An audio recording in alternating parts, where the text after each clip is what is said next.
allez-vous? Nous sommes heureux de nous retrouver ce matin en présentiel. Pas dans les conditions optimales pour le moment, mais nous sommes là quand même par la grâce de Dieu et nous bénissons le Seigneur pour cela et nous croyons que par sa grâce, progressivement, les choses vont se normaliser.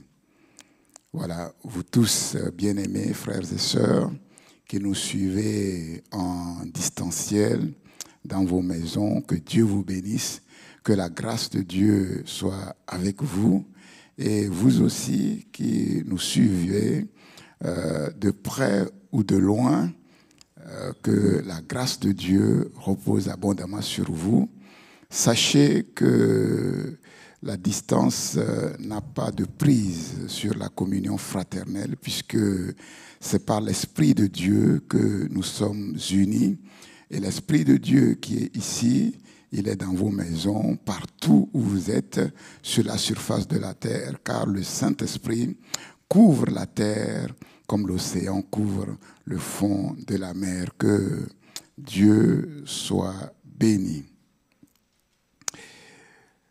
Donc, comme je l'ai dit le dimanche dernier, le dimanche prochain, le dernier dimanche de l'année, sera consacré à un échange. Donc, je ferai un rapide bilan des éléments saillants des enseignements que Dieu m'a donné de vous communiquer tout au long de cette année. Et ensuite, nous allons laisser la place aux échanges, des questions.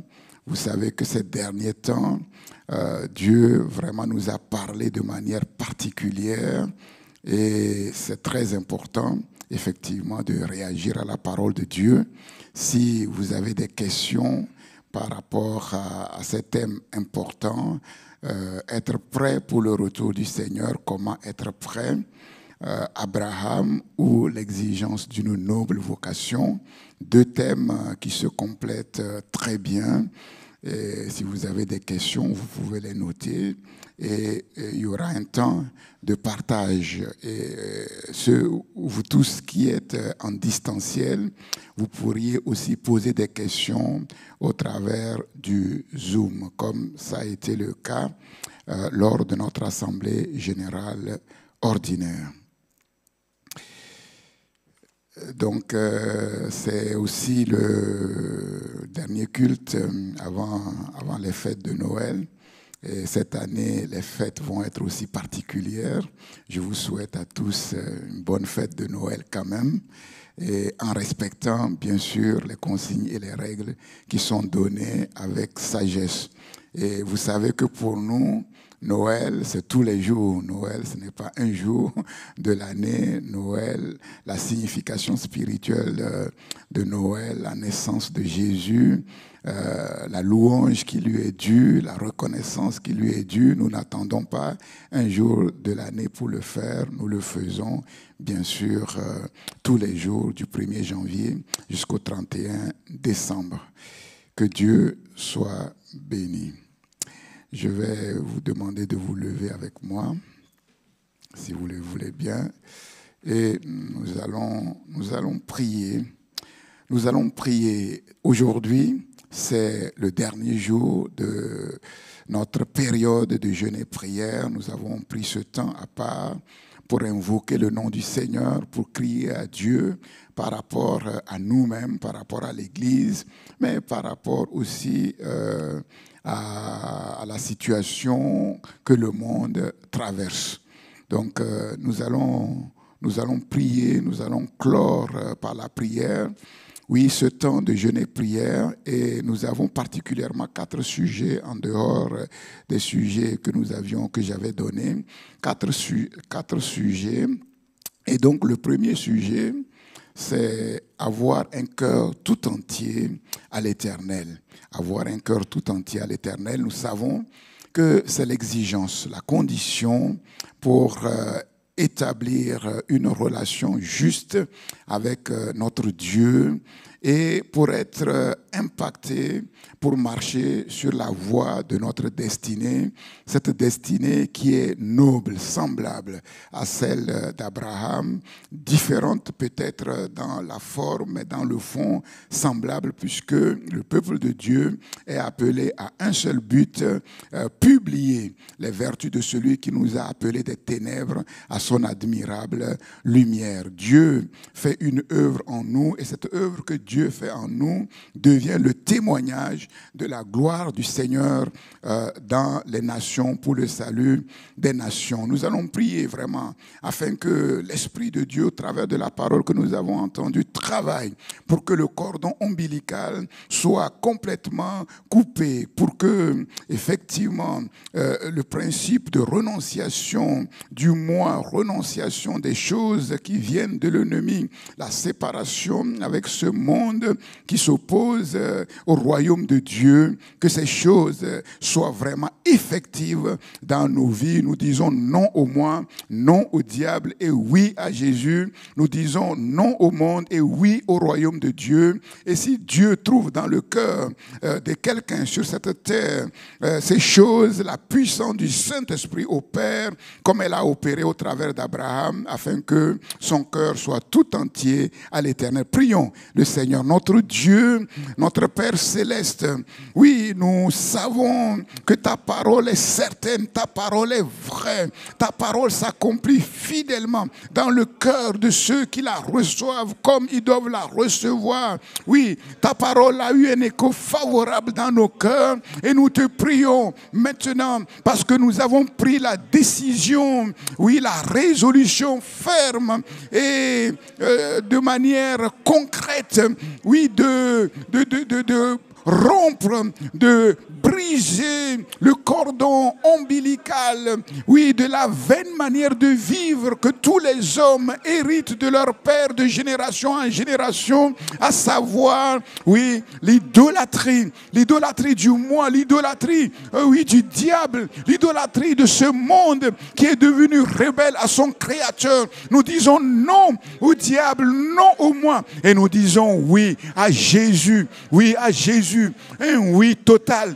un oui absolu. Oui, nous disons non à ce monde, oui, dont le chemin directeur de la vie, c'est le péché et le mal. Et nous disons un oui absolu au royaume de Dieu. Et nous croyons que l'Esprit de Dieu travaille dans le cœur de tout un chacun au travers de cette parole que nous avons reçue, afin, oui, que nos cœurs soient complètement débarrassés de tout ce qui n'est pas la gloire de notre Seigneur, et que nous puissions marcher devant la face de l'Éternel avec un cœur tout entier pour être qualifiés pour accomplir, oui, la vocation pour laquelle tu nous as créés, pour laquelle tu nous as rachetés. Père, merci notre Dieu. Amen. Amen. Être prêt pour le retour imprévisible de Jésus-Christ.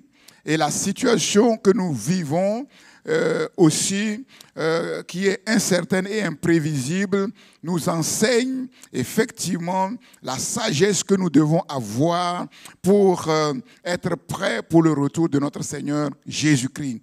C'est simple. Si nous demeurons dans la parole de Dieu, si nous vivons chaque jour selon la parole de Dieu, alors nous sommes prêts pour le retour du Seigneur Jésus-Christ. Nous vivons selon la volonté de Dieu chaque jour. Nous vivons selon les choses que Dieu a préparées pour nous et qui nous communique par son esprit et par sa parole. Et chaque jour, oui, nos cœurs sont prêts pour le retour du Seigneur Jésus-Christ. Comme des hommes et des femmes sages, oui, nous discernons la volonté de Dieu. Et chaque jour, oui, le Saint-Esprit nous conduit au centre de la volonté de Dieu, en sorte que quand Jésus-Christ va revenir, qu'il nous trouve dans sa parole, qu'il nous trouve dans sa volonté, et ainsi nous serons enlevés à la rencontre avec le Seigneur dans les airs, et nous serons pour toujours avec le Seigneur. Prions le Seigneur. Seigneur, nous voulons être prêts tous les jours. Alléluia. Oui, nos cœurs tout entiers à toi. Et chaque jour, oui, ce que nous désirons, c'est de discerner au moyen de ta parole, au moyen de ton esprit. Seigneur, ta volonté, discerner comme des sages. Ta volonté, Seigneur, vivre selon ta parole. Oui, dans nos maisons, sur nos lieux de travail, partout où nous allons, Seigneur. Vivre conformément, oui, à la sagesse de Dieu qui nous conduit. Seigneur, conformément aux choses que tu as préparées chaque jour de notre vie. Et chaque jour de notre vie, nous vivons comme des disciples, oui, qui connaissent la volonté de leur maître et qui les accomplissent avec fidélité. Par ta grâce, Seigneur, oh Dieu, parce que, oui, cette crise que nous vivons, Seigneur, qui plonge le monde dans l'incertitude totale, dans l'imprévisibilité totale, nous enseigne aussi, oui, l'imprévisibilité du retour de notre Seigneur, afin que nous soyons vigilants, Seigneur, afin que nous ne laissons pas distraire, Seigneur, et que nous soyons focalisés, Seigneur, sur les choses que tu as préparées pour ta gloire. Merci, notre Dieu. Malgré les temps et les circonstances, le plan de Dieu s'accomplit. Les desseins du Seigneur s'accomplissent en faveur des nations pour le salut des peuples des nations. Ni les crises, ni l'ennemi, ni les circonstances, ni les difficultés n'ont aucune prise sur la volonté du Seigneur, sur le plan que Dieu veut accomplir en ces temps pour le salut de plusieurs. Et nous savons que Dieu utilise aussi cette crise pour parler, oui, aux habitants de la terre, et ceux qui ont les oreilles pour entendre, ceux qui ont les yeux pour voir, comprennent que le monde dans lequel nous vivons est fragile. Et nous-mêmes, nous sommes fragiles. Tout peut tomber du jour au lendemain comme un château de cartes. Si le monde tient, c'est parce que Dieu veut que ce monde existe. Mais nous savons que les jours viendront où la parole de Dieu va sortir et les choses seront différentes. Et nous prions afin que vraiment l'Esprit de Dieu, le directeur de mission, le directeur des programmes d'évangélisation puisse nous communiquer la stratégie, oui, la stratégie efficace dans ces temps particuliers pour que l'évangile soit prêché non seulement en France, mais partout où Dieu nous conduit, les stratégies d'implantation d'église. Dieu a commencé à parler à mon cœur et nous prions afin que toutes ces choses soient consolidées, que le Saint-Esprit nous donne la feuille de route, comment nous devons entrer dans les nations, quel est le plan que nous devons mettre en œuvre pour l'implantation des églises et aussi le temps de Dieu qui est important. Prions pour les stratégies d'évangélisation que le Saint-Esprit nous communique dans ces temps particuliers. Seigneur, oui, nous dépendons de toi pour toutes choses. Nous dépendons de toi pour l'accomplissement, oui, de ton plan pour le salut des nations. Et nous croyons que tu utilises aussi ces temps de crise pour parler au cœur. Et ceux qui ont les oreilles pour entendre, entendent.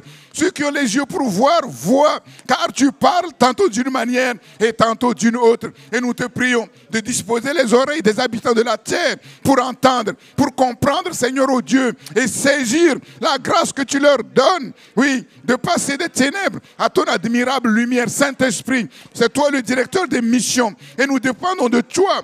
Communique-nous la feuille de route, les stratégies d'évangélisation et d'implantation d'église partout où tu nous conduis, Seigneur. Oh Dieu, nous voyons que les temps sont courts, Seigneur. Oui, nous voulons travailler pendant qu'il fait encore jour, parce que la nuit vient où nous ne pourrons plus travailler. Saint-Esprit, merci. Merci pour ta direction, Seigneur, au nom de Jésus-Christ. Et le dernier sujet de prière, c'est que Dieu nous donne la provision pour la vision qu'il nous a donnée pour le salut des nations dans ces temps particuliers. Oui, la vision et la provision, spirituelle, la provision, oui, humaine, les ressources humaines. Parfois, on a l'impression que, parce qu'on est dans les pressions financières, on a l'impression que l'argent, c'est le plus important. Non, le plus important, c'est les hommes. Quand Dieu trouve les hommes, l'argent vient. Oui, alléluia.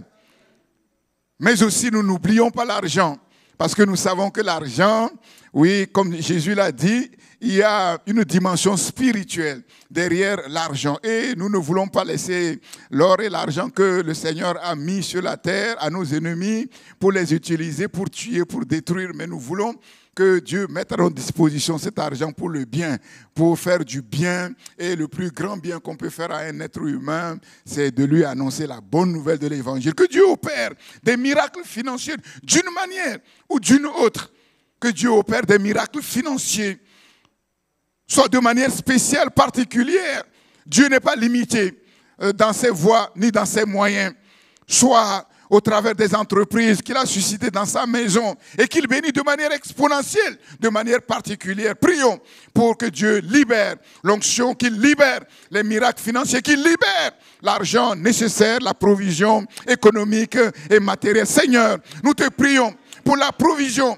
Oui, la provision pour accomplir fidèlement et efficacement, oh Dieu de gloire, Seigneur, la mission d'évangélisation parmi les nations, Seigneur, ressources spirituelles, ressources humaines, mais aussi financières, économiques, matérielles, toutes les ressources, Seigneur, et plus particulièrement, nous voulons nous attarder, oui, sur les ressources, oui, économiques et financières. Nous réclamons sur nos vies, sur ton Église, les miracles financiers, les prodiges financiers qui deviennent des signes pour nous montrer que c'est oui, c'est le temps d'aller, Seigneur. Père, que ce soit de manière extraordinaire, tu n'es pas limité dans tes voies et dans tes moyens, que ce soit au travers des entreprises de ta maison, ceux-là que tu as choisis, mis à part, pour être des canaux de bénédiction financière dans ta maison. Seigneur, nous réclamons l'onction de succès exponentiel. Au nom de Jésus, merci Seigneur. Merci pour ta parole. Merci pour ta parole. Nous voulons que cette parole soit esprit et vie. Par l'onction que tu fais couler sur tes serviteurs. Seigneur, une onction fraîche, une onction d'assurance, une onction de vérité, une onction de puissance pour impacter ton peuple, tes enfants, au travers de ta parole, Seigneur. Ce matin, ce message que tu m'as communiqué pour conclure, oui, ce thème important sur lequel nous nous sommes attardés, à savoir être prêts pour ton retour. Ô Dieu de gloire, que ce soit, oui, tes enfants qui sont ici, les auditeurs et les auditrices qui sont ici, que ce soit ceux ou celles qui sont en distanciel, oui, au loin, Père, que la même onction coule, Seigneur, sur eux, sur leur maison, et que cette onction leur donne une oreille spirituelle, oui, pour entendre, pour écouter, et un cœur spirituel pour recevoir de telle manière que ta parole porte du fruit exponentiellement pour la gloire de ton nom. Sois loué pour l'efficacité de ta parole. Père, nous chassons maintenant les oiseaux, Seigneur, qui volent pour picorer, pour voler la semence. L'ennemi qui vient pour enlever la semence. Père, au nom de Jésus-Christ, oui, qu'ils soient tenus éloignés, Seigneur, au Dieu, et que leur pouvoir soit neutralisé. Que tous les ennemis de la parole de Dieu soient tenus éloignés et que leur pouvoir soit neutralisé au nom puissant de Jésus-Christ. Glorifie, Seigneur, ton nom au travers de ta parole. Merci, notre Dieu. Amen. Amen. Nous acclamons notre Dieu qui est au contrôle de toutes choses, au-dessus des crises, au-dessus des temps, au-dessus des circonstances, et qui nous garde et qui veille sur nous. Nous le bénissons pour sa bonté et pour sa grande fidélité. Être prêt pour le retour imprévisible de Jésus-Christ, notre Seigneur et notre Sauveur. Comment être prêt? Donc nous avons donné une série d'enseignements sur ce thème et aujourd'hui nous allons conclure. Dieu nous a conduits de manière exceptionnelle, de manière particulière. Même la parenthèse qu'il m'a donnée d'ouvrir, finalement, s'est trouvée être parfaitement en accord, complément du message du retour du Seigneur. Et donc, en fait, comment être prêt pour le retour du Seigneur? Il n'y a pas 2, 3, 4, 5 points pour dire voilà les 4, 5 points. Non, non, non. C'est simple. Pour être prêt pour le retour du Seigneur, il faut vivre simplement chaque jour conformément à l'évangile qui nous a été annoncé, que nous avons reconnu comme certain. Vivre chaque jour conformément à la parole de Dieu qui est prêchée, qui est enseignée et qui nous communique semaine après semaine les choses dont nous avons besoin pour rester connectés à notre Seigneur et pour le servir convenablement, fidèlement. Donc nous allons lire ce matin une parabole, la parabole du semeur. Matthieu, chapitre 13. Matthieu, chapitre 13, je vais lire dans la version Louis II révisée. La parabole du semeur. Matthieu, chapitre 13.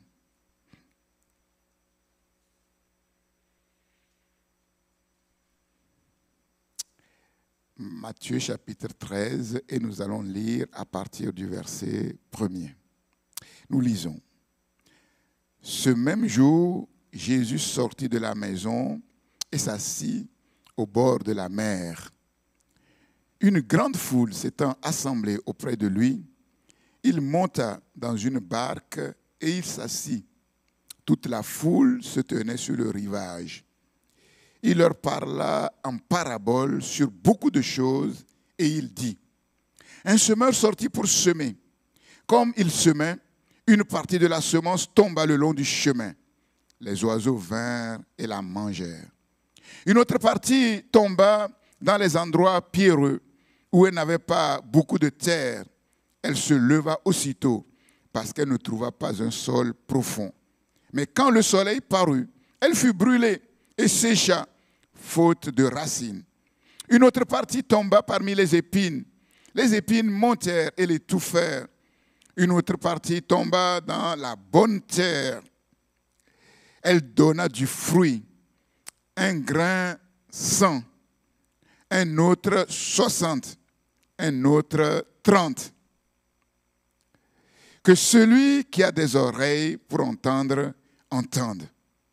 Les disciples s'approchèrent et lui dirent, pourquoi leur parles-tu en parabole? Jésus leur répondit, parce qu'il vous a été donné de connaître les mystères du royaume des cieux et que cela ne leur a pas été donné. Car on donnera à celui qui a et il sera dans l'abondance. Mais à celui qui n'a pas, on ôtera même ce qu'il a. C'est pourquoi je leur parle en parabole. Parce qu'en voyant, ils ne voient point, et qu'en entendant, ils n'entendent ni ne comprennent. Et pour eux, s'accomplit cette prophétie d'Ésaïe. Vous entendrez de vos oreilles et vous ne comprendrez point. Vous regarderez de vos yeux et vous ne verrez point. Pourquoi? La réponse est donnée au verset 15. Car le cœur de ce peuple est devenu insensible. Il s'agit du peuple d'Israël. Ils ont endurci leurs oreilles. Ils ont fermé leurs yeux de peur qu'ils ne voient de leurs yeux, qu'ils n'entendent de leurs oreilles, qu'ils ne comprennent de leur cœur, qu'ils ne se convertissent et que je ne les guérisse. Mais heureux sont vos yeux parce qu'ils voient et vos oreilles parce qu'elles entendent. Je vous le dis en vérité, beaucoup de prophètes et de justes ont désiré voir ce que vous voyez et ne l'ont pas vu, entendre ce que vous entendez et ne l'ont pas entendu. Vous donc, écoutez ce qui signifie la parabole du semeur. Lorsqu'un homme écoute la parabole du royaume et ne la comprend pas, le malin vient et enlève ce qui a été semé dans son cœur. Cet homme est celui qui a reçu la semence le long du chemin. Celui qui a reçu la semence dans les endroits pierreux, c'est celui qui entend la parabole et la reçoit aussitôt avec joie. mais il n'a pas de racine en lui-même. Il croit pour un temps. Et dès que survient une tribulation ou une persécution à cause de la parole, il y trouve une occasion de chute. Celui qui a reçu la semence parmi les épines, c'est celui qui entend la parole, mais en qui les soucis du siècle et la séduction des richesses étouffent cette parole et la rendent infructueuse. Celui qui a reçu la semence dans la bonne terre, c'est celui qui entend la parole et la comprend. Il porte du fruit et un grain en donne 100, un autre 60, un autre 30. Et nous disons Amen à la parole de Dieu. Je ne sais pas dans quelle catégorie tu te trouves ce matin. Vous avez vu qu'il y a plusieurs catégories. Il y a plusieurs catégories de terrain. Il y a plusieurs groupes de terrain. Dans quelle catégorie tu te trouves ce matin? Et c'est ce qui va faire que tu vas porter du fruit ou tu ne vas pas porter du fruit. Bien-aimé, l'essentiel, le plus important pour le monde, pour l'Église et pour le disciple de Jésus-Christ, c'est la parole de Dieu. C'est la parole de Dieu. Et cette parabole que nous avons lue est une parabole fondamentale des mystères du royaume de Dieu. Si vous avez déjà lu ce chapitre 13, vous avez remarqué que ce chapitre 13 ne parle que de paraboles. Et il y a 6 paraboles. Et cette parabole, la parabole du semeur, c'est la première des 6 paraboles. Elle est la clé des autres paraboles. Pour comprendre les autres paraboles, il faut comprendre cette parabole. Elle est la clé des mystères du royaume de Dieu. Et devant l'incompréhension des disciples, Jésus va s'étonner. Il va leur dire, mais si vous ne comprenez pas cette parabole, comment allez-vous comprendre les autres? Si vous ne comprenez pas cette parabole, vous ne pourrez pas comprendre les autres. Et nous comprenons qu'il y a des clés qui ouvrent plusieurs portes. Jésus va continuer en disant, qui a des oreilles pour entendre, entende. Qui a des oreilles pour entendre, entende. Et nous savons que dans la vie, il y a plusieurs types d'oreilles. Il y a des oreilles distraites. Elles sont là, elles écoutent, mais c'est à gauche et à droite. Il y a des oreilles dures. Des oreilles dures. On a beau insister, mais on se heurte à un mur. Il y a des oreilles percées. Ça entre là et ça ressort de l'autre côté comme c'est rentré. Il y a des oreilles spirituelles. Il y a des oreilles spirituelles qui savent écouter. Et c'est ces oreilles que nous devons avoir par la grâce de Dieu. Voilà pourquoi, avant de venir écouter la parole de Dieu, il est important de prier. Pas seulement prier pour le prédicateur de la parole, mais prier pour soi-même. Pour que Dieu puisse vous donner une oreille spirituelle pour entendre ce que Dieu veut communiquer. Faites donc attention à la manière dont vous écoutez. Donc devant la parole de Dieu, il y a 2 choses importantes. D'abord l'oreille et ensuite la manière dont vous écoutez. La manière dont vous écoutez nous parle du cœur. Les attitudes du cœur avec lesquelles vous écoutez la parole. Et il faut que ces 2 organes soient bien connectés, ensemble, bien alignés, pour pouvoir recevoir la parole de manière bénéfique. Car à celui qui a, il sera donné. Et il sera dans la surabondance. Une autre version nous dit cela. Et il sera dans la surabondance. Mais à celui qui n'a pas, même ce qu'il a lui sera ôté. L'importance cruciale, fondamentale, essentielle de la parole de Dieu. Nous recevons de Dieu toutes choses seulement par la parole de Dieu. tout nous est communiqué uniquement par la parole de Dieu. C'est ce que nous comprenons de ce que Dieu nous dit qui va s'accomplir dans nos vies si nous attachons notre foi à ce que Dieu nous a dit.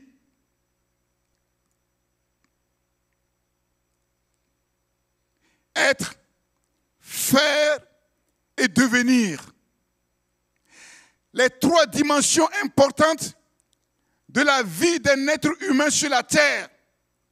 Et nous savons que être, faire et devenir, c'est l'œuvre que seule la parole de Dieu peut accomplir pour un être humain. Sur la terre, le monde sait faire, mais le monde ne sait pas comment être. Aucune université, aucune école ne peut vous enseigner comment être l'homme et la femme que Dieu a créés selon son image et à sa ressemblance. Et c'est là la faillite du monde. Voilà pourquoi les critères du monde, c'est sur le faire, jamais sur l'être et le devenir. Personne ne sait cette crise que nous traversons. Personne ne sait de quoi demain sera fait. Mais tout ce que nous savons, c'est que si même Dieu nous donne de vivre plus longtemps encore sur cette terre, nous connaissons la fin de chaque être humain. Le devenir de chaque être humain, c'est la poussière. Nous sommes nés de la poussière et nous retournons dans la poussière. Il n'y a que la parole de Dieu qui nous permet d'aller au-delà du tombeau. C'est cette parole qui sera proclamée. Et les morts en Christ vont ressusciter. Cette parabole nous révèle en fait plusieurs mystères, et nous donne plusieurs clés. Comment recevoir de Dieu pour être, pour faire, accomplir notre destinée et pour devenir semblable à l'image du Fils de Dieu. Cette parabole nous enseigne aussi comment le diable, dès le commencement, a volé à l'être humain tous les biens que Dieu lui a donnés sur la terre. Et comment le diable continue encore à voler les bénédictions, les richesses, même des enfants de Dieu, à les dépouiller. Cette parabole nous enseigne aussi pourquoi la vie spirituelle de beaucoup de chrétiens est superficielle, misérable, sans fruit. Et nous comprenons l'importance de cette parabole. L'Ancien Testament caractérise le Christ comme celui dont l'oreille est ouverte, éveillée, attentive, pour que chaque matin, matin après matin, il écoute, comme écoute le disciple, ce que le Père a à lui communiquer. Ésaïe, chapitre 50. Et ici, dans cette parabole, nous voyons que ce qui est vrai pour le Maître, pour le Christ, doit l'être absolument pour le disciple du Christ. L'écoute, c'est la première qualité du disciple. Un disciple qui ne sait pas écouter ne pourra jamais être un disciple. Et c'est ce que la parabole nous enseigne. Et Jésus va nous donner ici le but des paraboles. Le but des paraboles, c'est de dévoiler les mystères secrets cachés du royaume des cieux. Les apôtres vont lui poser cette question. Pourquoi parles-tu en parabole? Jésus répondit, parce qu'il vous est donné de connaître les mystères du royaume des cieux, tandis qu'à ceux-là, ce n'est pas donné. Le privilège des disciples du Christ. Il n'est pas donné à tout le monde de comprendre les mystères du royaume de Dieu.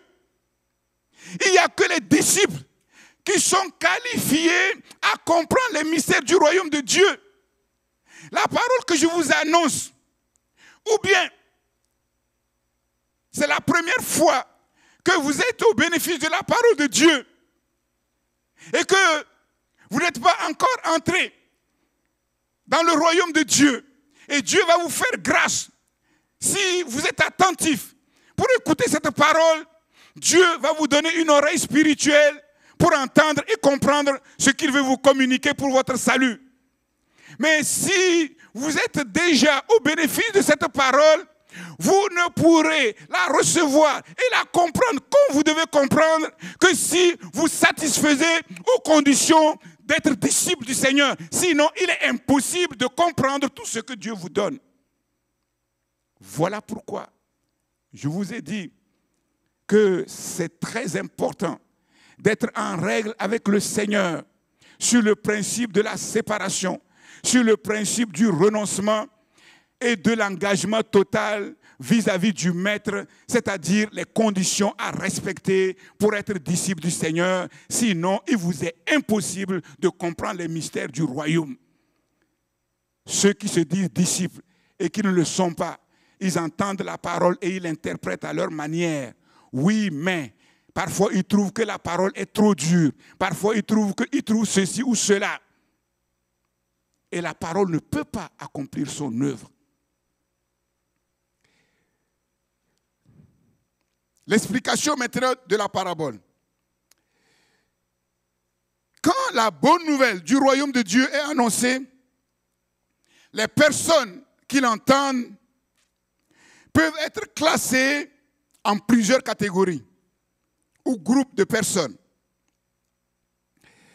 Les attitudes et les réactions de ces personnes sont diverses. La semence, comme nous l'avons lu, rencontre malheureusement beaucoup d'échecs, mais aussi un succès extraordinaire, divin. La liste des situations ici où le fruit fait défaut n'est pas une liste complète, exhaustive. Il s'agit en fait des cas généraux, des situations diverses qui peuvent être ponctuelles. C'est-à-dire, là, je suis en train de semer. Je lance la semence en un temps précis. Il y a un groupe de personnes devant moi. Il y a un groupe de personnes au-delà de ces murs, dans leur maison. Et tous ceux qui m'écoutent forment plusieurs catégories. C'est-à-dire, quand la parole est annoncée, ceux qui l'écoutent, on peut les ranger en plusieurs catégories. C'est ce que nous voyons. 4 catégories. Ou bien ce sont des situations dans un temps donné, dans une période donnée. Ça veut dire quoi? Par exemple, on prend l'église Christ pour les nations et sur, par exemple, 5 ans, on peut voir que Christ pour les nations a évolué, par exemple, d'un terrain rocailleux à un terrain d'épines et puis finalement devenir une bonne terre. De cette même manière, un individu, qu'il soit chrétien ou qu'il ne soit pas chrétien, quand il écoute la parole de Dieu, pendant un temps donné, il peut passer d'un terrain dur à un terrain rocailleux, à un terrain épineux pour finir dans une bonne terre. Et vice-versa. Ça, c'est les rétrogrades. On peut commencer par une bonne terre, laisser les épines venir, les cailloux du doute venir. Cette parabole nous éclaire aussi sur l'expérience que Jésus lui-même a connue en tant que semeur. Jésus est le semeur par excellence.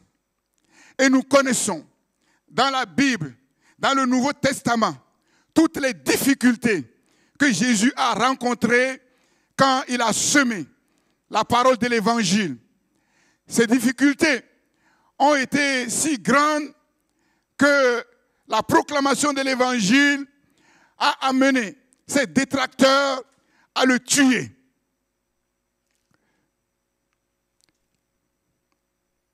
La première église a rencontré les mêmes difficultés que nous voyons dans les Actes des Apôtres.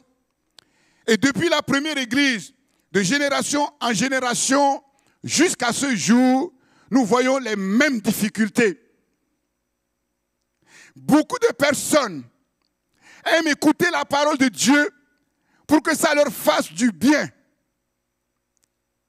Et quand ils écoutent un prédicateur, et quand ce prédicateur leur annonce une parole qu'ils estiment ne pas leur faire du bien, ils courent à gauche, à droite, sur les réseaux sociaux, pour trouver le prédicateur qui va leur faire du bien. La parole de Dieu n'est pas annoncée pour faire du bien. La parole de Dieu est annoncée pour que l'être humain puisse comprendre ce que Dieu attend de lui, les erreurs dans lesquelles il est, pour corriger ses erreurs, pour être en règle avec Dieu et pour porter du fruit. On ne va pas consulter un médecin quand on est malade et on attend que le médecin nous fasse du bien. On attend que le médecin fasse le bon diagnostic, qui nous donne le bon remède qui va nous guérir. Et vous savez bien avec moi que les remèdes que les médecins donnent, c'est jamais agréable. Et c'est l'erreur dans laquelle beaucoup de chrétiens aujourd'hui sont tombés. Et ces erreurs-là, il faut les corriger. Je vous dis, bien-aimés, et je vous parle très sérieusement. Et je sais l'importance des messages que Dieu m'a donné de vous donner. Et même avant cette crise, Dieu m'a donné des messages prophétiques. Ou bien vous comprenez ces messages et que ces messages s'incarnent en vous et vous serez prêts pour le retour du Seigneur. Sinon, le Seigneur Jésus-Christ reviendra vous retrouver dans votre routine. Je vous dis la vérité, c'est sérieux. Et la crise dans laquelle nous sommes, c'est sérieux. Beaucoup aimeraient sortir de cette crise. On est loin de sortir de cette crise. Et on ne voit même pas le bout du tunnel. C'est sérieux. Les choses de Dieu, ce n'est pas de l'amusement. Ce n'est pas pour les enfants qui jouent dans la cour de la récréation. Non. La parole de Dieu, c'est sérieux. Ou nous la comprenons et nous recevons quelque chose de Dieu, ou nous ne la comprenons pas et nous ne recevons rien de Dieu. Vous avez beau vous persuader que vous êtes un bon chrétien. Vous avez beau vous persuader que votre vie est consacrée à Dieu. Vous avez beau vous persuader que vous êtes engagé vis-à-vis de Dieu. Si Dieu n'a rien fait en vous, c'est zéro. Montrez les fruits maintenant. Montrez les fruits. Quand la semence tombe dans la bonne terre, nous avons vu, il y a des fruits. Il y a des fruits.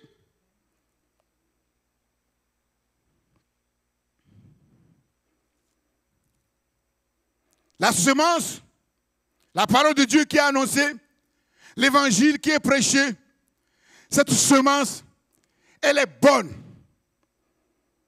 La même pour tous. Mais les terrains sont différents. Les résultats sont divers. La première catégorie de personnes, c'est la semence qui tombe le long du chemin. Le long du chemin, il y a un problème. Et le problème, c'est quoi? C'est l'imperméabilité du terrain. L'imperméabilité du terrain. Cette imperméabilité fait que quand un homme, une femme, qui n'est pas entré dans le royaume des cieux, écoute la parole, et que cette parole se heurte à son cœur, un cœur qui est imperméable à l'évangile, il ne peut pas être sauvé. L'imperméabilité, c'est aussi pour les enfants de Dieu qui écoutent la parole de Dieu et qui ne la mettent pas en pratique. Leur cœur devient imperméable. Leur cœur devient imperméable.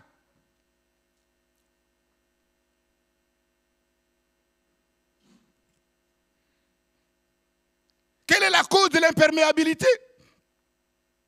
Isaïe nous a déjà dévoilé, nous a révélé la cause en parlant d'Israël. Isaïe a dit ceci: le cœur de ce peuple est devenu insensible, imperméable. C'est ce que je vous ai dit. Est devenu Ésaïe ne dit pas le cœur est. C'est-à-dire que Israël a bien commencé,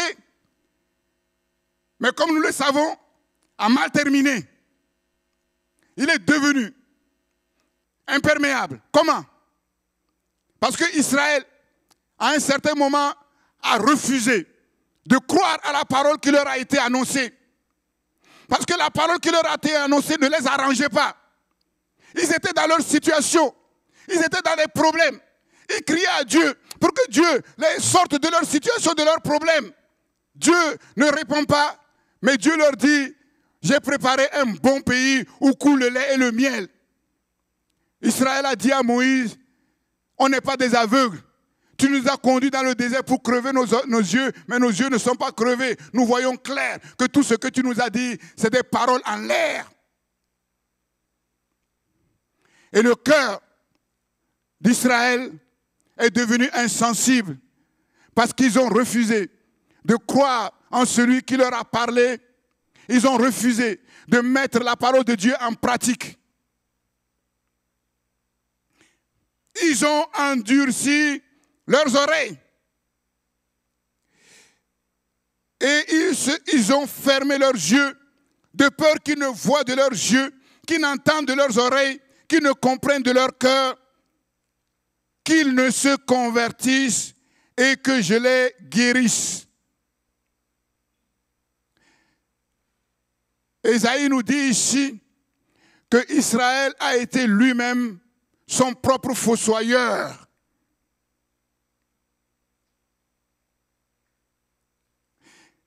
Quand Dieu nous parle, c'est un grand privilège que Dieu nous donne. Il n'y a pas de plus grand privilège que d'être au bénéfice de la parole de Dieu. Il n'y a pas de plus grand privilège. Et ce que la parole de Dieu peut faire dans la vie d'un être humain, rien sur la terre ne peut le faire. C'est cette parole qui nous a amenés à l'existence. C'est cette parole qui a créé l'univers dans lequel nous vivons.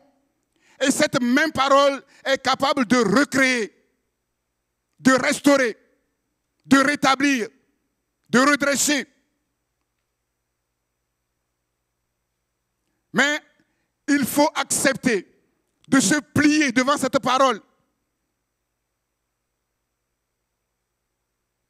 Beaucoup de couples chrétiens ont des problèmes dans leur foyer, tout simplement parce que où les deux refusent de vivre selon la parole de Dieu dans leur couple, où il y a un qui refuse de vivre selon la parole de Dieu dans son couple. Quand vous trouvez un couple chrétien dont le mari et la femme se plient à la parole de Dieu, jamais ce couple ne peut tomber. Beaucoup d'enfants de Dieu parlent de ceci ou de cela, mais la parole de Dieu, ça se limite quand ils viennent écouter la parole, quand ils écoutent la prédication ou quand ils lisent la parole de Dieu. Une fois qu'ils ont fini de lire la parole de Dieu, une fois qu'ils ont écouté la parole, ils passent à autre chose. Et ils oublient que la parole qu'ils ont entendue, la parole qu'ils ont lue, c'est avec cette parole qu'ils vont passer à autre chose.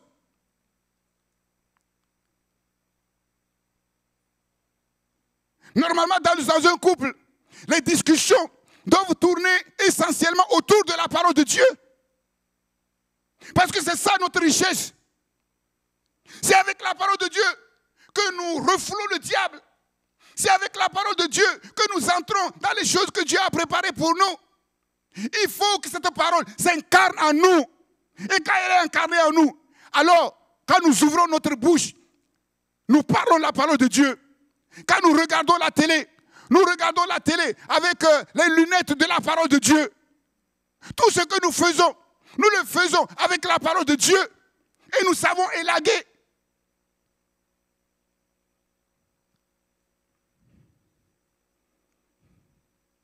Jésus a dit, parlez, parlez, parlez, sans rien dire. La bouche qui parle beaucoup pêche beaucoup. Si la bouche qui parle beaucoup, ce n'est pas la parole de Dieu. C'est ça.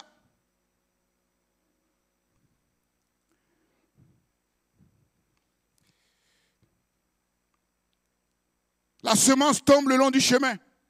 La graine ne peut s'enfoncer dans le sol, puisque le sol est dur, le sol est imperméable. Et donc cette semence qui est tombée le long du chemin, bien sûr, comme elle n'a pas pénétré, les gens marchent et piétinent, on la foule. On méprise la parole de Dieu.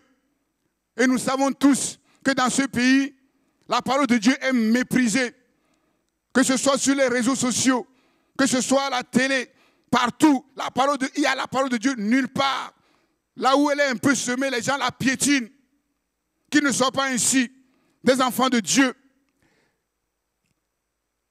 Quand elle n'est pas piétinée, les oiseaux viennent et les mangent. Ou le diable qui vient et qui enlève. Ce sont ceux, dit Jésus, qui écoutent, mais ne comprennent pas. Et nous avons vu pourquoi ils ne comprennent pas. Ils ne veulent pas se convertir.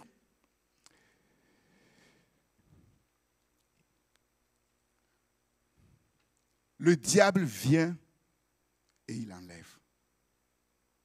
Le diable vient et il vole. Quand vous lisez cette parabole dans les 3 évangiles parallèles, vous allez remarquer que les 3 évangélistes n'utilisent pas le même mot. Ils ne disent pas tous le diable. Il y a un qui dit le diable, l'autre dit Satan et l'autre dit le malin. Tout ça pour dire quoi? Tout ça pour dire que ce que Satan a comme pouvoir, ce que Satan est, il le met au service pour voler la semence que Dieu envoie aux êtres humains. La principale activité de Satan, c'est de voler la semence que je suis en train de jeter dans vos cœurs. La preuve, c'est que, après avoir entendu cette parole, lundi, il y a peut-être 40% qui restent. Mardi, il reste peut-être 20% et je suis gentil. Le reste s'est passé où? Par manque de vigilance, par manque d'application, avec les difficultés, avec les tracas, le travail par-ci, le travail par-là. Si les chrétiens, les enfants de Dieu se mettaient au service de la parole, comme ils le font pour leur travail, comme ils le font à l'école, pour gagner leur vie, aujourd'hui, ils seront bien mieux, bien loin. Mais la parole de Dieu est méprisée. Pour certains, même trouver 1 heure pour revenir sur la prédication, c'est compliqué. Et tu occupes ton temps à quoi? Futilité. Futilité. Si Jésus revient aujourd'hui, ça va te servir à quoi? Ça va te servir à quoi? Les enfants de Dieu ont reçu la sagesse et l'intelligence pour comprendre les choses, mais ils ne comprennent pas. Ils refusent de comprendre.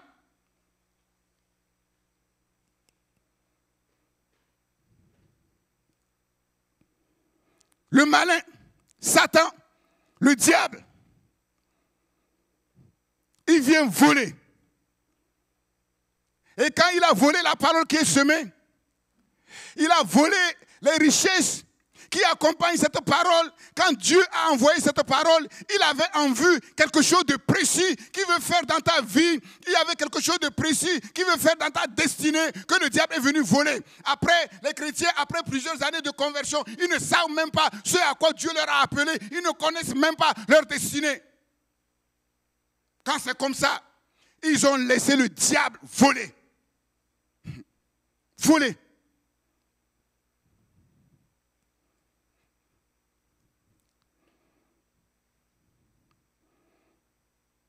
L'imperméabilité du terrain, ils entendent bien, mais il n'y a pas de suite.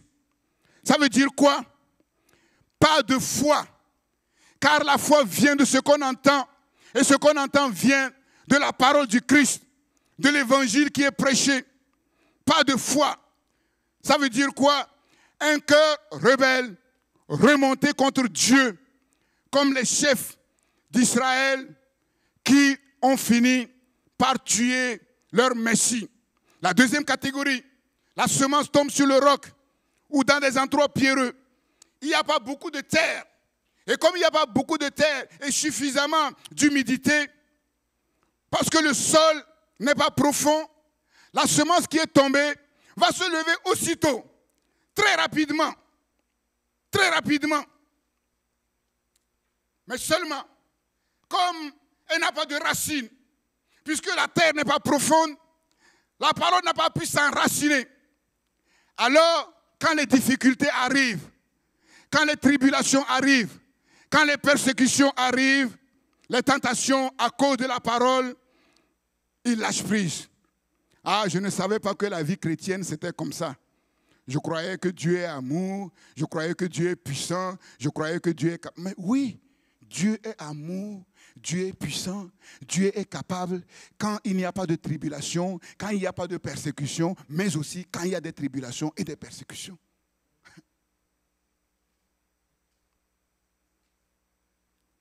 Dans cette crise, à crise pour les nations, il y a deux catégories au moins de personnes. Il y a ceux qui ont été au bénéfice de cet enseignement prophétique que j'ai donné sur le désert et qui ont été préparés pour passer cette crise. Il y a ceux qui ont foulé, qui ont méprisé, qui n'ont pas pris garde. Ils ont eu des difficultés. Ils ont eu des difficultés.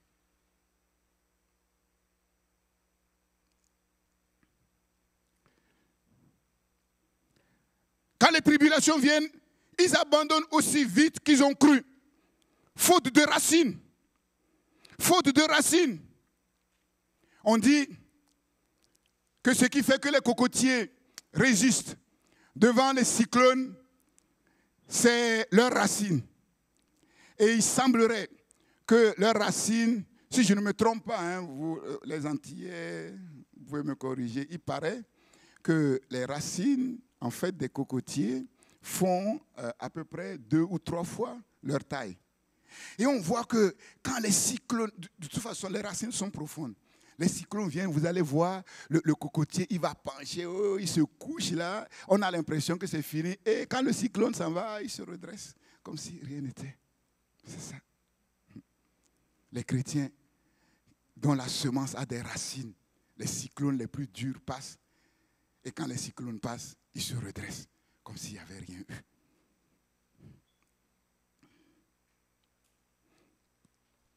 Faute de racines, sans racines, c'est une foi éphémère, sentimentale, intellectuelle. La foi de la tête et non du cœur. Ah, le temps passe. Jean chapitre 6, on le voit clairement. Jésus fait le miracle. Ventre affamé n'a point d'oreille. Et comme les gens étaient affamés, Jésus savait que ventre affamé n'a point d'oreille. Il va d'abord multiplier le pain pour leur donner à manger. Quand le ventre maintenant est rempli, et il a commencé, il est parti en fait. Il est parti. En fait, c'était pour les laisser digérer. C'est-à-dire qu'ils comprennent le sens de ce miracle. Réfléchir. Et ils le retrouvent. Ils le retrouvent de l'autre côté de la mer. Et Jésus leur dit, mais pourquoi vous me cherchez? Vous me cherchez parce que je vous ai donné du bon pain, vous avez mangé et vous êtes rassasiés. C'est pour ça que vous me cherchez. Mais vous ne me cherchez pas parce que vous avez vu un miracle. Et au travers de ce miracle, vous avez compris quelque chose. Bon, puisque vous me cherchez, je vais vous amener plus loin. Et Jésus a commencé à leur donner le sens de la multiplication du pain. Et il va dire que le Père a un autre pain meilleur. Le pain que vous mangez, c'est pour la nourriture et vous allez mourir. Vos pères dans le désert ont mangé ce pain, ils sont morts. Mais moi, je vous donne un autre pain. Si vous ne mangez ma chair et si vous ne buvez mon sang, vous ne pouvez pas avoir la vie. Ah! Là, on avait dit que cet homme-là, il est un peu bizarre. Maintenant, si on le suit, on va devenir, on ne savait pas que c'est un cannibale, on va devenir nous aussi cannibales avec lui. Cette parole est dure. Combien on entend les chrétiens après avoir entendu les prédications. Ah, la prédication du pasteur est dure. C'est révélateur. Révélateur. Et c'était des disciples. Les disciples qui suivaient Jésus. Cette parole est dure. Qui peut l'entendre? Jésus va lui dire, mais vous êtes scandalisés? Si maintenant là devant vous, je monte au ciel, là où de là où je suis descendu. Comment vous allez faire? Et Jésus dit, mais la chair ne sert de rien. C'est l'esprit qui vivifie.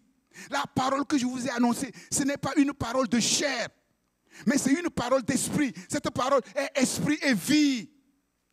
Cette parole est esprit et vie. L'homme ne vivra pas de pain seulement, mais de toute parole qui sort de la bouche de Dieu. Et c'est cette parole qui s'est incarnée dans ma chair. Et cette chair ne va pas rester éternellement. Cette chair est venue pour être crucifiée, pour que votre chair soit sauvée. Mais pour que vous ayez la vie au-delà, vous n'allez pas manger le pain de la terre comme vous étiez dans la chair. Vous devez manger une autre nourriture. Ils n'ont pas compris. À partir de ce moment, plusieurs sont partis. Sont partis. Et Jésus va dire aux apôtres qui sont restés, mais et vous? Vous êtes libres, hein? Vous pouvez partir. Moi, je ne retiens personne. Combien de prédicateurs font tout pour retenir les gens? Et pour retenir les gens, il faut prêcher ce qu'ils veulent entendre. Jésus n'a jamais rien fait pour retenir qui que ce soit. C'est une question de vie ou de mort. C'est une question de vérité. Les apôtres vont dire, mais à qui irions-nous? Qui irions-nous? Il n'y a personne. Il n'y a personne. Il n'y a personne. C'est toi qui es la parole de la vie. Et nous avons cru et nous avons connu que tu es vraiment le Messie, le Saint de Dieu. À qui irions-nous? La troisième catégorie, les épines, les ronces, qui nous parlent des soucis de la vie, la séduction des richesses, les plaisirs de la vie et l'invasion des autres convoitises. La semence est semée, la pousse commence à se lever, mais le problème c'est que les épines, il y avait les épines, il y avait les ronces, et les épines et les ronces ont étouffé la jeune pousse. La parole a été étouffée et elle est rendue infructueuse. Il n'y a pas de fruits qui parviennent à la maturité. Ce sont des personnes qui sont plus préoccupées des choses du monde, des choses terrestres, plutôt que les choses du ciel. Et là, ici, on voit une progression. On voit quand même une progression. La pousse quand même s'est levée. Il y a une progression de la foi, mais insuffisante pour parvenir à la maturité. Il s'agit d'une foi qui ne parvient pas à la maturité, à la perfection. Le cœur est partagé, homme irrésolu. La quatrième catégorie, c'est la bonne terre. La bonne terre. Un cœur honnête et bon. Ceux qui entendent la parole, écoutent, comprennent, retiennent la parole et portent du fruit. Qui montent, qui croient avec persévérance. Il y a un grain qui donne 30, un autre 60 et un autre 100. Une croissance presque exponentielle, exceptionnelle du moins. Un grain en donne 100. 100. À l'époque, vu les moyens qu'ils avaient en agriculture, c'est exceptionnel. Et nous comprenons que c'est divin et ce n'est pas la puissance créatrice de la parole de Dieu. Écoutez pour comprendre. Comprendre pour garder. Garder pour mettre en pratique. Un cœur noble, royal, sincère et pur, entier, intègre, non partagé. Et nous comprenons l'importance d'avoir un cœur entier à l'Éternel. Sinon, il n'est pas possible que la semence que nous recevons puisse parvenir à la maturité. Donc vous voyez que tout se tient. Il parvient à la maturité spirituelle. Il porte du fruit de manière surnaturelle, comme j'ai dit, exceptionnelle, uniquement par la toute-puissance de la parole de Dieu. Et laissez-moi vous dire que tu n'as pas besoin d'aider la parole de Dieu pour faire son travail. Non. La parole de Dieu n'a besoin de personne pour l'aider. Seule elle agit. Quand la semence est jetée en terre, que le cultivateur veille ou qu'il ne veille pas, qu'il se tracasse ou qu'il ne se tracasse pas, la semence qui est jetée en terre germe et elle devient, je dirais, une pousse. Ensuite, les fruits apparaissent sans qu'il ne sache comment. On n'a pas besoin d'aider la parole.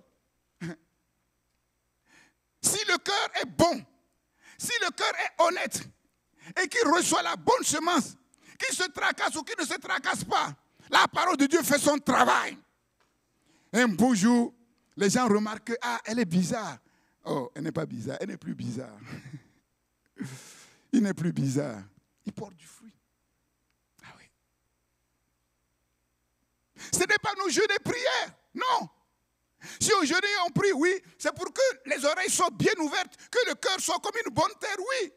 Mais quand les oreilles sont ouvertes et que le cœur est une bonne terre, on n'a pas besoin d'aider la parole. Personne.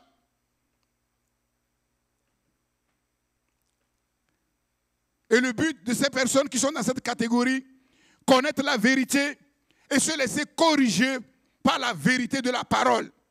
Être transformé par l'obéissance à la vérité. Vous pouvez le lire dans 2 Timothée, chapitre 3, versets 14 à 16. Leur priorité, c'est le royaume de Dieu. Connaître Dieu, le Christ. Et vivre selon les principes du royaume. Et la parole de Dieu fait d'eux des représentants de Dieu, des intendants des richesses de Dieu sur la terre. Ils persévèrent malgré les tribulations, les épreuves, les persécutions, les crises, par la puissance de la parole. Il est écrit, et ils sont vainqueurs de la tentation.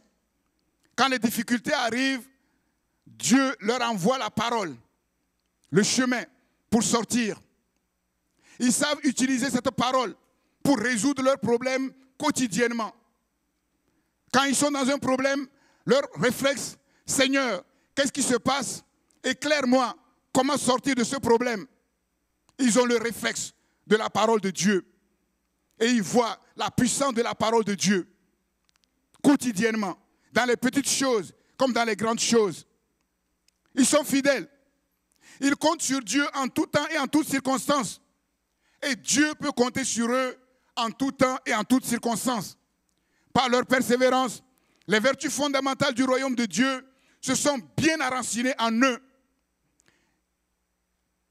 Ils sont aussi forts que les cocotiers des Antilles, si même plus forts, pour traverser même les cyclones les plus coriaces. C'est la foi qui grandit jusqu'à la maturité, jusqu'à la perfection, quels que soient les temps et les circonstances, comme Abraham. 3 remarques importantes. La première remarque, c'est la progression dans la foi que nous voyons, que ce soit dans les catégories ou dans la vie d'un individu. Qu'est-ce qu'on remarque? Le premier groupe perd ses biens dès le commencement. Dès le commencement, Satan vient et il vole. Ça veut dire que ces personnes-là ne pourront jamais obtenir les biens, ce que Dieu a préparé pour eux. Donc, dès le commencement, ils perdent tous leurs biens. C'est-à-dire, ils n'ont pas la foi. Le deuxième groupe perdent leurs biens après le temps d'euphorie et d'enthousiasme passager. Ils perdent leurs fruits, mais après un temps, quand l'enthousiasme et l'euphorie passent, les biens sont perdus, puisqu'ils reculent. Et Jésus dit, homme de peu de foi. Le troisième groupe perd ses biens lentement, progressivement, mais sûrement. Rien n'arrive à la maturité, à la perfection. C'est la foi qui peine. Et Jacques dit, homme irrésolu. Et le quatrième groupe porte du fruit. Il reçoit de Dieu les richesses que Dieu a préparées progressivement jusqu'à l'abondance, même la surabondance. La surabondance, c'est la foi qui grandit avec assurance, persévérance jusqu'à la perfection, comme Abraham, et qui deviennent des amis de Dieu. Deuxième remarque, c'est le problème des conversions superficielles ou incomplètes. Il est question du diable qui enlève la semence, des oiseaux qui mangent la semence, le roc, les pierres, les ronces, les épines qui empêchent la semence effectivement de se lever et de porter des fruits. Ces images nous parlent entre autres de la conversion superficielle. Malheureusement, dans les églises chrétiennes aujourd'hui, il y a beaucoup de conversions superficielles. Et à cause de cela, ces personnes ne parviennent pas à la véritable régénération. La parole de Dieu doit nous régénérer, c'est-à-dire la parole de Dieu doit nous transformer. C'est ce qu'on appelle la nouvelle naissance. C'est-à-dire une transformation radicale. Le cœur de pierre qui devient le cœur de chair.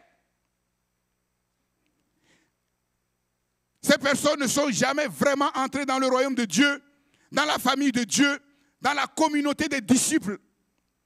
Elles sont baptisées d'eau, elles deviennent membres d'une église locale, mais on ne voit chez elles aucun signe de consécration totale. C'est-à-dire de renoncement à soi, de séparation, d'engagement total avec le Christ. En fait, il s'agit soit des demi, soit des tiers, soit des quarts de conversion, qui entraînent quoi? Des demi, des tiers et des quarts de renoncement, de consécration, d'engagement. Et donc ces personnes-là, elles disent oui, moi je suis consacré à mon Dieu, moi je suis engagé à mon Dieu, mais elles ne savent pas que leur conversion est au quart, et leur conversion est au tiers ou à la moitié. Et donc ce qu'elles appellent consécration, c'est une consécration au tiers, au quart ou à la moitié. Terrible.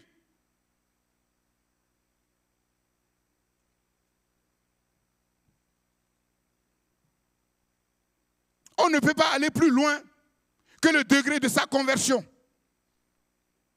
La conversion, c'est un demi-tour. J'allais comme ça, et maintenant, je vais comme ça. La conversion, c'est 180 degrés. Ce n'est pas 90 degrés. Ce n'est pas 60 degrés. À 60 degrés, tu ne peux jamais emprunter le chemin opposé. Impossible. Et je crains que les églises soient remplies de ce genre de conversion. Les gens disent qu'ils sont convertis, consacrés, mais on ne voit pas le fruit. On ne voit pas le caractère de Christ. On ne voit pas la mentalité du royaume. On ne voit pas les âmes que Dieu, que le Saint-Esprit sauve au travers de leur vie. Parce qu'il n'y a pas de réel témoignage. Conversion superficielle, témoignage superficiel.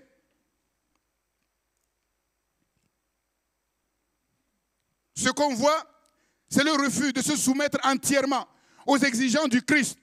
Ces personnes trouvent que c'est trop dur. Oui, il y a la vie de Dieu, mais moi aussi j'ai ma vie. Elles demeurent sous l'emprise du diable, aveuglées par le malin, mais elles ne le savent pas. Leur cœur, leur être profond n'a jamais été vivement touché. Comme ces hommes qui ont dit à Pierre le jour de la Pentecôte, après avoir écouté l'évangile, leur cœur a été vivement touché. Ils ont dit, hommes frères, que ferons-nous? Ils étaient prêts à tout.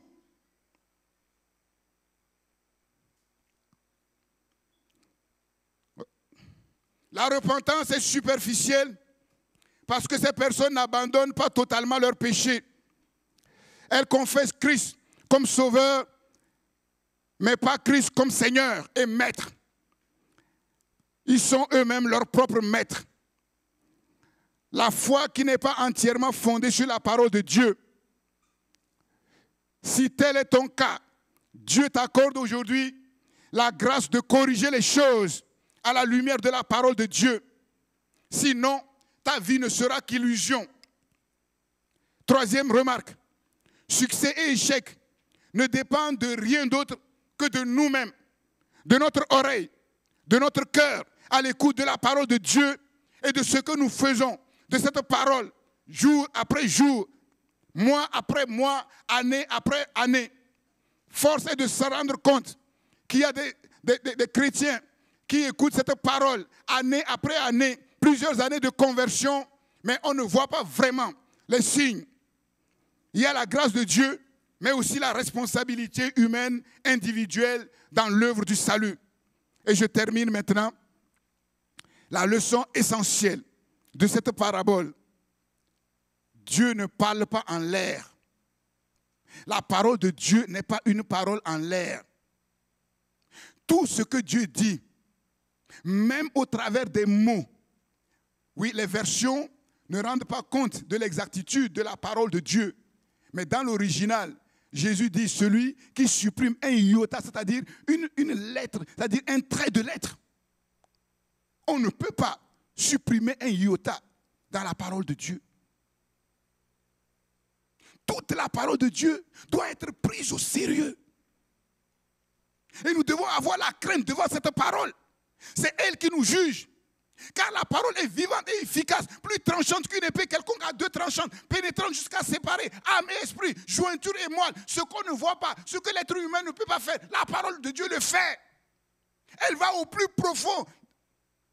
Elle juge les pensées et les sentiments du cœur. Tout est à nu et à découvert aux yeux de celui devant qui nous devons rendre compte. Et celui devant qui nous devons rendre compte, c'est celui dont la Bible dit qu'il est la parole faite chair. Et c'est sur la base de la parole qu'on a entendue qu'on va être jugé. La parole dit de se consacrer. Est-ce que tu es consacré? Si tu es consacré, c'est très bien. Dieu va voir. On ne peut pas tromper Dieu. Il va voir et il juge les sentiments et les pensées du cœur. Si tu n'es pas explique à Dieu pourquoi tu n'as pas voulu te consacrer. Alors que la grâce de Dieu nous est donnée au travers de cette parole pour que celui qui l'écoute comme il doit l'écouter, cette parole l'aide à satisfaire par l'Esprit de Dieu qui agit en elle aux exigences demandées. Prendre au sérieux la parole, l'écouter avec sérieux, avec crainte, s'y attacher sérieusement, avec un cœur sincère, intègre, afin que la parole de Dieu opère avec puissance et en profondeur comme elle doit opérer, pour te permettre de porter du fruit de manière surnaturelle et exceptionnelle. Tu n'as pas besoin d'être cette parole. Tu n'as pas besoin d'être Dieu. Et le fruit surnaturel et exceptionnel que la parole de Dieu va te donner de porter, c'est le caractère de Christ.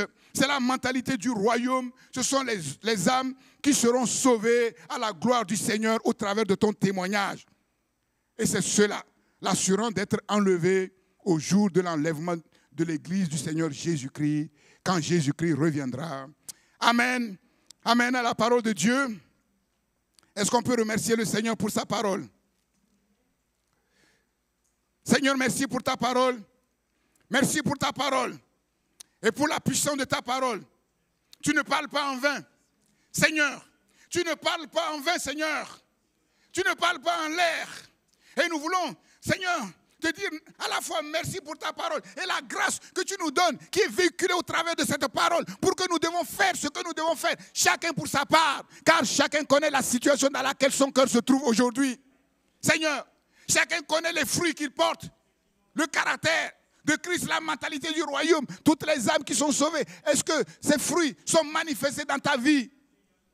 Sinon, tu as besoin de t'humilier devant ton Dieu, de reconnaître ta faillite. Tu as besoin de prendre une décision devant cette parole. Tu as besoin, oui, de corriger ce qui doit être corrigé à la lumière de cette parole pour sortir de l'illusion. Ce n'est pas le nombre d'années de conversion qui est quelque chose, c'est la qualité de la conversion. Est-ce que la conversion est totale? Si la conversion est totale, oui, le renoncement sera total, l'engagement sera total, tout sera total. Seigneur, manifeste, Seigneur, ta gloire. Seigneur, quel que soit l'état des terrains maintenant, Père, que la lumière de ta parole éclaire les uns et les autres, Seigneur. Que tu puisses manifester ta grâce au travers de cette parole pour que cette parole puisse porter du fruit. C'est ce que tu veux. Seigneur, tu ne veux pas que ceux-là qui confessent ton nom, qui le confessent de manière superficielle, Seigneur. Oh Dieu de gloire, agis, Seigneur. Agis, Seigneur, oh Dieu. Quelle est ta situation ce matin? Dans quelle catégorie tu te classes ce matin? Est-ce que ton cœur est comme un chemin imperméable, insensible? Est-ce que ton cœur est comme ce terrain avec des pierres, avec des cailloux? Ou bien ce terrain avec des épines et des ronces? Ou bien cette bonne terre que Dieu veut voir en toi? En fonction de ta catégorie, élève ta voix vers ton Dieu. Si ton cœur est encore dans les trois catégories qui ne parviennent pas vraiment aux fruits qui arrivent à la maturité, tu as quelque chose à faire. Et ce que tu as à faire, vraiment, c'est de renoncer à toutes ces choses qui conduisent ton cœur dans cet état de tourner le dos en comptant sur la grâce de Dieu, l'Esprit de Dieu, l'Esprit de grâce qui est véhiculé au travers de cette parole. Oui, pour que tu puisses tourner radicalement dos à ces choses-là. Ce n'est plus le temps de s'amuser. Ce n'est plus le temps de boitiller. Ce n'est plus le temps de vivre dans l'illusion, de confesser des paroles creuses, de proclamer des choses qui sont fausses. Ce n'est plus le temps de se laisser, oui, égarer par le malin. Mais c'est le temps, vraiment, de revenir à Dieu à 100%, pour une consécration à 100%, pour un renoncement à 100%, une séparation à 100%. Sans cela, impossible de parvenir à la maturité spirituelle. Impossible de parvenir à cette foi qui permet la maturité spirituelle et qui te permet de porter les fruits que tu dois porter.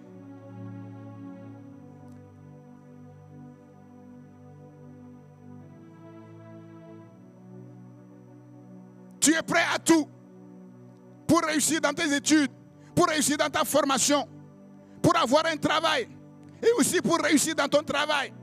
Et regarde tout le temps que tu mets dans ces choses-là qui périssent. Mais tu n'as pas le temps pour la parole de Dieu, pour les choses de Dieu. Et le temps que tu consacres à Dieu et aux choses de Dieu. Quand on regarde, oui, le retour de l'investissement, c'est dérisoire. Et Dieu dit, je ne suis pas d'accord. Et Dieu t'appelle ce matin à changer radicalement.